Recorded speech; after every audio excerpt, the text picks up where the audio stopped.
অপরাজিতা বিল পাশের দাবিতে তৃণমূল মহিলা কংগ্রেসের অবস্থান কর্মসূচি আরামবাগে। রবিবার বিকালে সাংসদের উপস্থিতিতে আরামবাগের মায়াপুর এলাকায় অবস্থান কর্মসূচিতে বসেন আরামবাগ ব্লকের মহিলা তৃণমূল কংগ্রেসের নেতা কর্মীরা।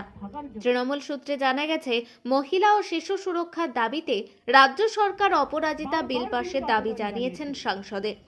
অভিযোগ, রাজ্য সরকার সেই বিল পাশের দাবি জানালেও রাষ্ট্রপতি ও রাজ্যপাল সেই বিল পাশের জন্য কোনো রকম পদক্ষেপ নিচ্ছেন না। অপরাজিতা বিল পাশের দাবিতে লাগাতার তৃণমূল কংগ্রেসের পক্ষ থেকে বিভিন্ন কর্মসূচি নেওয়া হচ্ছে কলকাতা সহ রাজ্যের জেলায় জেলায়।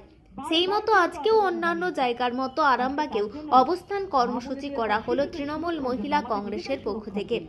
এদিন এই কর্মসূচিতে উপস্থিত ছিলেন আরামবাগের সাংসদ মিতালি বাগ, আরামবাগের প্রাক্তন বিধায়ক কৃষ্ণচন্দ্র সাঁতরা, প্রাক্তন চেয়ারম্যান স্বপন নন্দী, পঞ্চায়েত সমিতির সভাপতি শিশির সরকার, আরামবাগ টাউন তৃণমূল সভাপতি প্রদীপ সিংহ রায় সহ তৃণমূল কংগ্রেসের একাধিক মহিলা নেতৃত্ব ও কর্মীরা।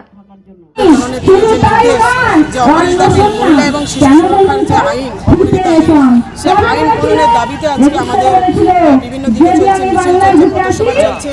তার কারণ এই বিলটার মধ্যে দিয়ে আমরা বাংলার মা বোনেরা এবং বাংলার শিশুরা আমরা যাতে সুরক্ষিত থাকতে পারি, বাংলার প্রতিটা ঘরে ঘরে আপামর জনসাধারণ মহিলারা যাতে সুরক্ষিত থাকে, তার জন্যই কিন্তু এই বিল পাশের দাবি।